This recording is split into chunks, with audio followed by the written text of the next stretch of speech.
여러분 안녕하세요. 3주차 수업을 진행하도록 하겠습니다. 오늘 이 시간에는 여러분들에게 공지사항을 먼저 말씀드리도록 하겠습니다. 월요일 날 수업은 그 이론 수업으로 진행을 하고요. 화요일 날 수업은 식중독 사건, 식품으로 인한 사건과 현장에서 벌어지고 있는 그런 대체 방법, 그런 상식들을 공부하는 시간으로 준비를 했습니다. 그래서 자료는 우리 학과 홈페이지에 커뮤니티에 올려놓았으니까 여러분들이 다운받아서 사용하시면 되고요.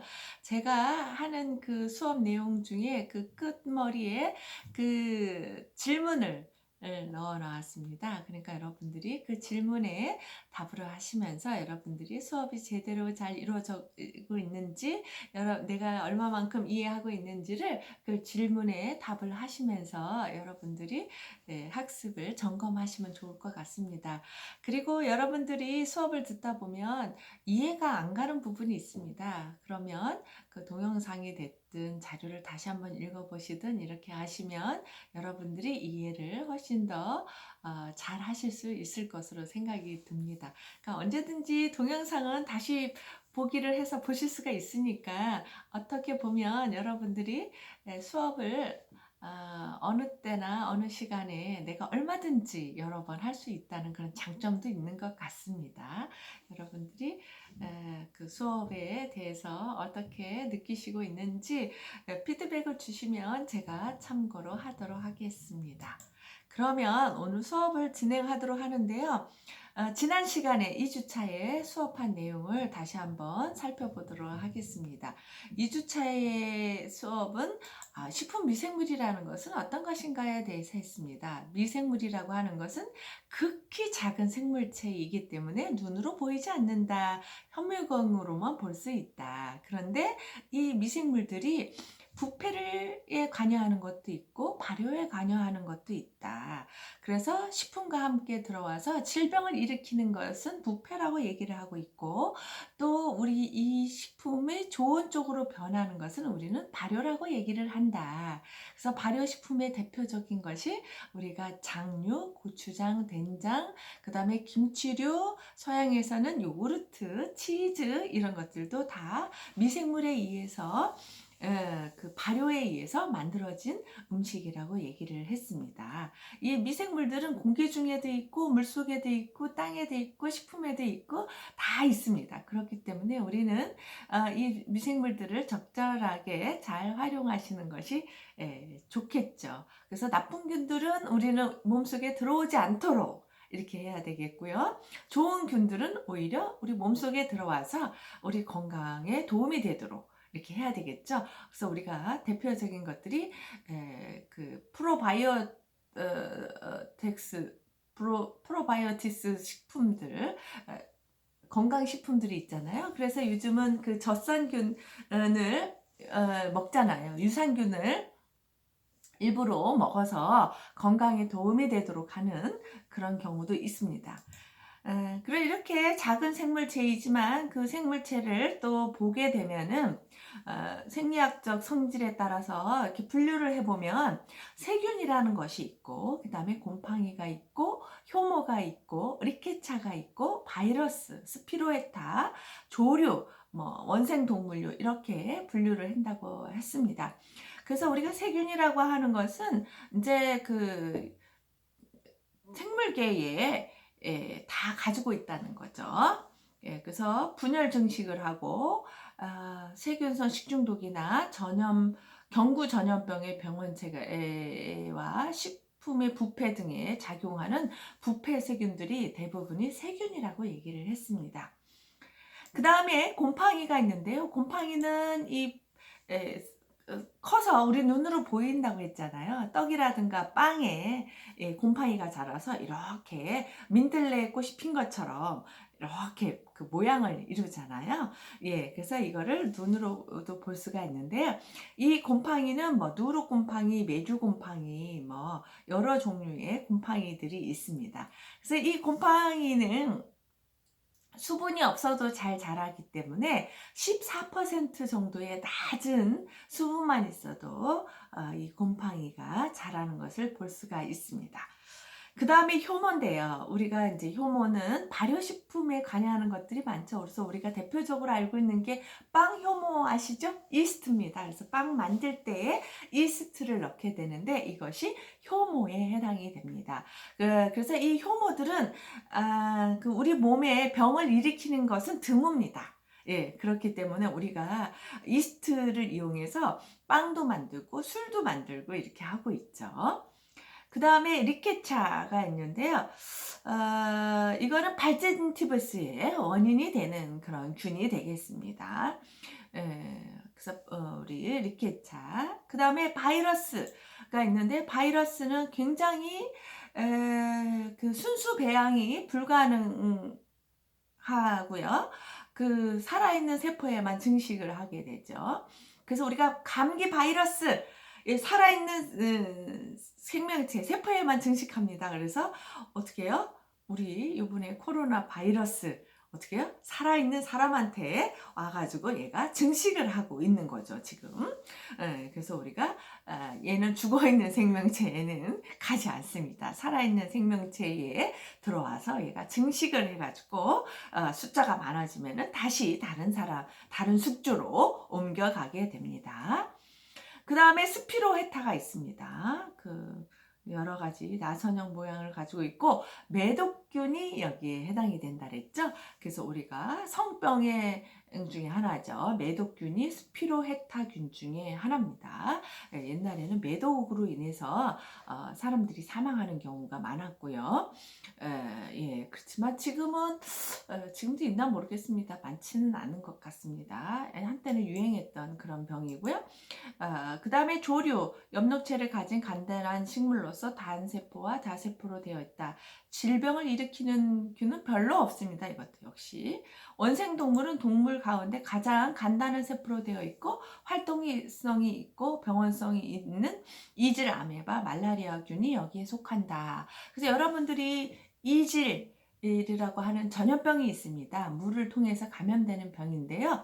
여름철에 많이 걸리는 병이죠. 그리고 이제 여름철이 이제 가까우게 되면은 우리가 말라리아에 의해서 모기에 의해서 병에 걸리는 거죠. 그래서 이 말라리아균에 의해서 병에 걸릴 수도 있습니다. 그래서 미생물이 자라는 데는 어떤 것이 필요하냐면 영양소가 필요하다고 얘기를 했죠. 탄소, 질소, 무기, 염료들이 필요하고요. 적당량의 수분이 필요하다고 얘기를 했습니다. 그 다음에 온도가 또 필요하죠. 그래서 온도가 저온균, 중온균, 고온균 이렇게 나눠볼 수가 있는데 대부분의 균들은 중온균에 속한다. 그러니까 우리 중온균은 25도에서 37도죠. 균들이 우리 몸속에서 잘 자랄 수 있는 것은 우리 몸이 36.5도이기 때문에 미생물이 살기에 가장 좋은 온도라는 거죠. 그래서 바이러스가 우리 몸속에 들어와서 증식할 수 있는 것도 우리 몸이 따뜻하기 때문에 그렇습니다. 대부분의 균들은 중온균 25도에서 37도에 잘 자랍니다. 그러니까 이 온도에 해당하는 여름철에 식중독이 많이 나는 이유도 어떻게 하겠어? 균이 이 온도에서 잘 자라기 때문에 여름철에 따뜻하잖아. 이 온도에 해당되기 때문에 균들이 기하급수적으로 증가해가지고 그 균들을 우리가 섭취하게 되면 병에 걸리게 되는 거죠. 그 다음에 이제 수소 이온 농도가 있는데요. 곰팡이나 효모는요, pH가 4.0에서 6.0에 잘 자랍니다. 그래서 약산성에서 잘 자라고요. 그러니까 무슨 얘기냐? 약간 수소 이온 농도가 높은 데서도 잘 자라고요. 그 다음에 대부분의 이제 세균류들은 6.5에서 7.4 범위 내에서 잘 자랍니다. 그래서 중성 또는 약알칼리성에서 잘 자라는 거죠. 우리 몸도 7.4입니다. 예, 그렇기 때문에 중성에 해당이 되죠. 그 다음에 산소가 있어야지 잘 자라는 균이 있고 산소가 없어야지 잘 자라는 균이 있는데 산소가 있어야지 잘 자라는 균은 우리는 호기성 균이라고 부르고 산소가 없어야 잘 자라는 균은 혐기성 균이라고 부릅니다. 그래서 우리가 김치에 들어있는 젖산균은요. 혐기성균입니다. 그렇기 때문에 우리가 김치를 담아서 저장할 때는 꼭꼭 김치를 눌러줘야 되고 위에 비닐을 하나 덮어주는 이유는 그 젖성균을 잘 자라게 하기 위해서 산소가 없어지게끔 산소를 차단하기 위해서 하는 방법 중에 하나가 되겠습니다. 그래서 우리가 김치를 꺼내서 이렇게 공중에 내놓게 되면은 얘가 다른 균들이 작용을 하게 되고요. 그래서 김치가 맛이 없게 되게 됩니다. 그래서 우리가 김치를 담을 때는 김치통에 딱 맞는 사이즈의 김치통에서 꽉꽉 눌러서 채워주시고 공기를 눌러서 빼주시고 위에 공기가 들어가지 않도록 우리가 비닐 같은 거를 덮어서 해줘야지만 김치가 맛있게 있게 됩니다. 그래서 산소가 있어야지 잘 자라는 균이 있고 산소가 없어야지 잘 자라는 균이 있습니다. 그래서 우리가 식품을 저장할 때는 어떻게 하겠어요? 균이 자라지 못하도록 하는 게 굉장히 중요하죠. 왜냐하면 균이 자라게 되면 이거는 부패가 돼서 사람이 먹을 수 없기 때문에. 그래서 우리가 그 제품들에 보면 실리카 겔이라는 거를 넣어놨습니다. 그래서 산소를 제거하는 물질인데요.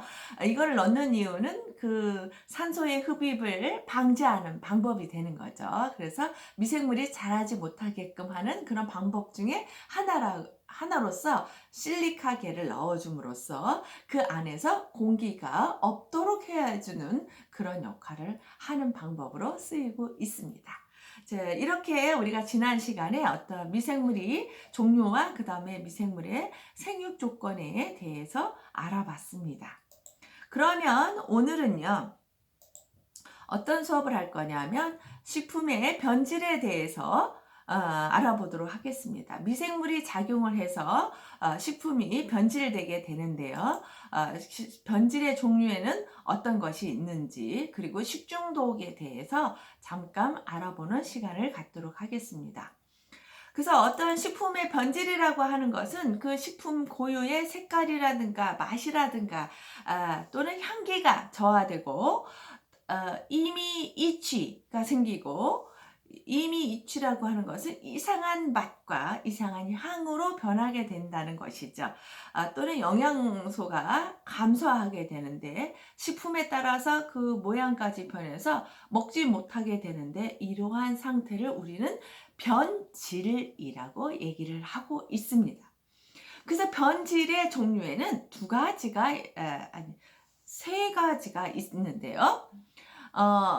나쁘게 변하는 거죠. 그래서 이 중에서 이제 부패라는 말을 많이 씁니다. 우리는 식품이 부패되었어 이렇게 말을 하지만 실제로 식품이 부패되었다는 말을 쓸 때는 단백질을 주 원료로 하는 식품이 썩었을 때를 우리는 부패라고 얘기를 합니다.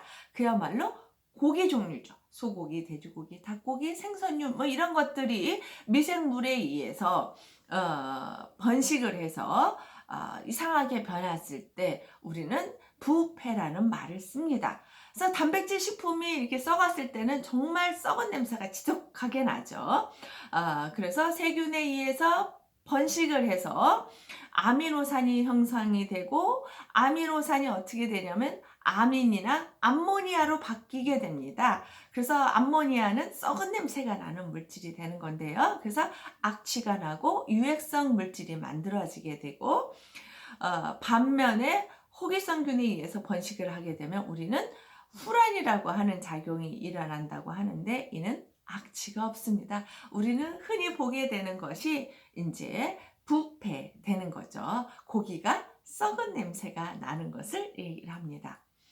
두 번째의 그 변질은 변폐라고 하는 것인데요. 변폐는 어떤 것이냐면 탄수화물, 지방 성분을 가지고 있는 식품이 미생물의 작용을 받아서 변질되어 식용을 할 수 없는 상태에 된 것을 우리가 변질이라고 얘기를 하고 있습니다. 어떤 식품이 변한 것이라고요? 탄수화물 식품이 미생물의 작용을 받은 것이라고 말씀을 드렸습니다. 그래서 탄수화물 식품, 우리가 밥이나 떡이나 뭐 이런 것들 지방 성분이 변한 거죠. 이거를 변폐가 되었다 이렇게 얘기를 하고 있습니다. 또 식품의 변질 중에는 산패라는 것이 있습니다. 산패라고 하는 것은 뭐냐면 지방이 변하는 것인데요. 유지를 방치하면 산화되어 가산화물이 생성돼서 향기나 색깔, 맛이 변화가 생기게 되는 현상을 얘기합니다. 이거는 미생물에 의한 작용이라기보다는 공기에 의해서 일어나는 작용인데요. 여러분들이 그 짠 냄새라는 거 아시나요? 그 지방이 짜랐다 또는 들기름이 짜랐다 이런 얘기 들어보셨죠? 이거는 어쨌든 식품이 변해서 먹을 수 없는 상태에 이르는 것인데요. 이거는 미생물의 작용이 아니라 공기의 산화 현상에 의해서 나타난 현상이 되겠습니다. 그래서 이거는 산패라고 얘기를 하고 있습니다. 그래서 여러분들이 아마 들기름이 짜랐다는 얘기를 많이 들어보셨을 거고요. 또는 과자가 짜른 냄새 나는 거 경험해 보셨나요? 과자에서 이상한 냄새 나는 거 경험을 하셨을 텐데요. 이거는 그 과자 속에 들어있는 지방이 산패된 것입니다. 또는 이제 그 튀긴 라면 같은 거 이런 거에서도 나타나기도 하고요. 튀김 식품에서 많이 일어나죠. 기름이 변화되어 있는 상태라고 얘기를 할 수가 있습니다. 지난 시간에도 말씀드렸는데 발효라고 하는 것은 식품이 변화된 것은 맞으나 어떻게 된 거라고요? 우리 몸에 사람들이 좋아하게끔 변화된 거라고요. 그래서 이거는 사람 몸에 질병을 일으키지가 않습니다. 예, 그래서 우리는 이거를 발효라고 얘기를 하고 있습니다. 퍼먼테이션이라고 얘기를 하고 있죠. 식품 중에 탄수화물이 미생물의 작용에 의해서 분해되어서 부패 산물로서 여러 가지 유기산, 신맛이 나고 알코올 등 사람에게 유익한 물질로 변화된 현상입니다. 그래서 우리가 대표적인 것이 술과 김치가 되겠습니다. 미생물이 변화됐죠. 변화시켰죠. 왜요? 술 담그는 과정을 보게 되면은 쌀을 쪄서 이스트와 섞어서 물과 섞어 놓게 되면은 얘가 어떻게 바뀝니까? 특별한 향기가 생기고 거기에 알코올이 만들어지게끔 되죠. 예, 그래서 우리가 술을 만들게 되는데 우리가 이거를 발효되었다라고 이렇게 얘기를 하고 있습니다. 김치도 마찬가지죠. 김치를 담아 놓게 되면 아주 신맛이 나면서 신냄새가 나면서 아주 그 단맛이 나고 맛있어지게 되는데요. 우리가 이거를 김치가 발효되었다. 우리가 김치가 적당하게 익었다라고 이렇게 얘기를 하고 있는데요. 이렇게 잘 익은 김치는 맛도 있고 향기도 좋고 예, 그렇죠. 그래서 우리 사람들이 겉절이도 좋아하지만 잘 익은 김장김치를 좋아하는 것은 이 미생물에 의해서 특별한 작용이 일어났기 때문에 그렇습니다. 그래서 우리나라는 주로 이렇게 그 식물성 재료를 이용해서 발효식품을 만들어 먹는데 우유 동물성 식품이 많은 지역에서는 동물성 식품을 발효해서 먹겠죠. 대표적인 게 유럽에서 먹고 있는 요구르트라고 할 수가 있습니다. 그래서 요구르트는 그 우유의 그 젖산균에 의해서 그 시큼털털하게 우유 맛이 바뀐 거죠. 그래서 우리가 요구르트를 먹으면서 이게 몸에 해롭다라는 생각을 하지 않고 몸에 이롭다라고 생각하면서 요구르트를 먹고 있죠. 예, 맛도 괜찮습니다. 역시 또 치즈도 먹죠. 우유를 그 발효시켜서 먹는 건데 이렇게 이상한 냄새가 나긴 하지만 그 나름대로의 매력적인 맛을 가지고 있습니다. 그래서 그 유럽 사람들은 정말 그 발꼬락내 나는 그런 치즈를 굉장히 좋은 치즈라고 얘기를 하고 있죠. 그래서 우리나라로 따지면 청국장 냄새가 나는 그런 치즈를 먹으면서 내추럴 치즈라고 얘기를 하고 있고 많은 사람들이 그 치즈를 좋아합니다. 그러니까 우리나라에서 그 된장을 먹는 것 그리고 청국장을 먹는 것과 같은 느낌이라고 할 수가 있습니다. 우리는 청국장 냄새가 나지만 그것을 맛있게 먹지 않습니까? 그런 것들은 발효에 의해서 만들어낸 특별한 향과 맛 그리고 몸에 좋은 물질들을 얻을 수 있기 때문에 우리는 청국장을 맛있게 먹고 건강에 좋은 식품이라고 하면서 우리가 그 식품을 먹게 되는 것이죠. 자, 식품의 변질의 원인이 그럼 되는 것은 뭐냐 하면은 식품의 변질을 일으키는 것은 미생물이 증식하고 효소 작용 등에 의해서 일으키는 거죠. 그래서 온도, 수분 등의 영향이 미치고 있습니다. 우리 지난 시간에도 얘기했죠. 미생물이 있고요. 미생물 자체에 존재하거나 외부로부터 침입된 미생물에 의해 변질이 일어나는데 특히 부패의 경우에 매우 중요하다. 효소는 대부분 미생물이 생물체로부터 얻어진 것이기 때문에 성분 가운데 여러 가지 효소가 함유되어 있다. 미생물 변질 중에 효소의 작용에 의한 것이 굉장히 많다. 그래서 효소의 작용이 일어나는 것은 뭐예요? 식중독을 일으키지 않는다고 얘기를 했습니다. 그 다음에 수분이 필요하다고 얘기했죠. 미생물 발육 중에는 수분이 없어서는 안 되므로 수분 함량이 많은 식품은 미생물이 잘 증식하여 부패하기 쉽다. 여러분들 물도 썩는 거 아시죠? 예, 물도 썩습니다. 미생물 작용을 받아서요. 그렇지만 곰팡이가 자라려면 곰팡이는 14%만 있어도 자라기 때문에 우리가 어떤 식품을 저장하고자 할 때는 바싹 말려야 되는 거죠. 근데 바싹 말린다는 얘기를 과학적으로 증명하다 보면 수분을 몇 퍼센트 이하로 줄인다? 14% 이하로 줄여서 미생물이 자라지 못하게끔 해주는 방법이 바싹 말린다라고 하는 그런 의미가 되겠습니다. 뭐 여러분들이 만약에 그 꽃감을 보게 되면 덜 말리게 되면 꽃감에 곰팡이 피고 하는 거 보셨죠? 네, 그런 것들도 수분량 때문에 나타나는 현상이 되겠습니다. 그 다음에 온도. 식품이 특별한 경우가 아니면 상당량의 수분을 함유하고 있는 것이 보통이므로 온도가 알맞으면 미생물 번식을 하여 변질을 가져오게 됩니다. 우리가 냉장고에 넣고 냉동실에 넣는 이유는 무엇입니까? 미생물이 자라지 못하도록 온도를 낮춰주는 거죠. 예, 그래서 10도씨 이하가 되면 미생물 증식이 안 되는 건 아닙니다. 증식이 되긴 되나 속도가 느려지기 때문에 저장성을 좋게 하는 거죠. 또 아예 얼리게 됩니다. 예, 0도씨 이하로 얼리게 되면 미생물이 0도씨 이하에서는 증식할 수 없기 때문에 우리가 냉동실에 넣어서 음식을 보관하게 되는 것이죠. 그 다음에 산소가 있는데요. 산소는 미생물 발육에 영향을 주거나 식품이 변질 양상을 좌우한다. 산소 분압이 높으면 산화 속도가 빨라지고 낮으면 속도가 늦어진다. 무슨 얘기냐? 산소가 많으면 많을수록 식품의 변질은 빨리 온다. 예, 대표적인 것이 이제 지방식품을 말씀드렸죠. 예, 지방 들기름을 뚜껑을 열어서 오랫동안 두었더니 이것이 이상한 맛이 나더라. 짠맛이 쩌든 맛이 나더라. 이것이 산소하고 굉장히 관련된 얘기가 되겠습니다. 그 다음에 광선인데요.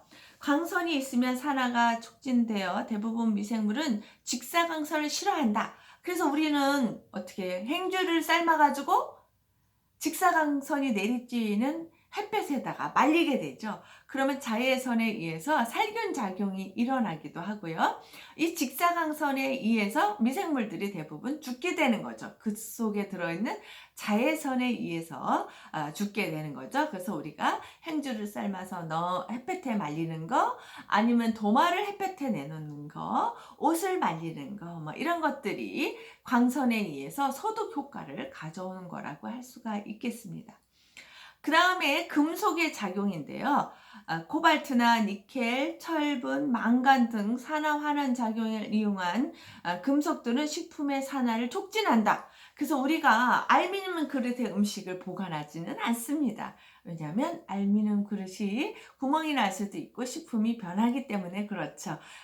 또 철에 음식을 담아놓게 되면 어떻게 될까요? 그 철이 빨갛게 변하기도 하죠. 그래서 철제 그릇에다가 음식을 담아서 보관하는 예는 없습니다. 스테인리스 스틸에다가 담아서 보관하거나 또는 어떻게 해요? 플라스틱 용기에 음식을 보관하는 것도 금속에 의해서 음식이 변할 수 있기 때문에 그 차단을 방지하는 방법 중에 하나라고 할 수가 있겠습니다. 조금 쉬었다가 2부 시간을 시작하도록 하겠습니다. 잠시만 쉬겠습니다.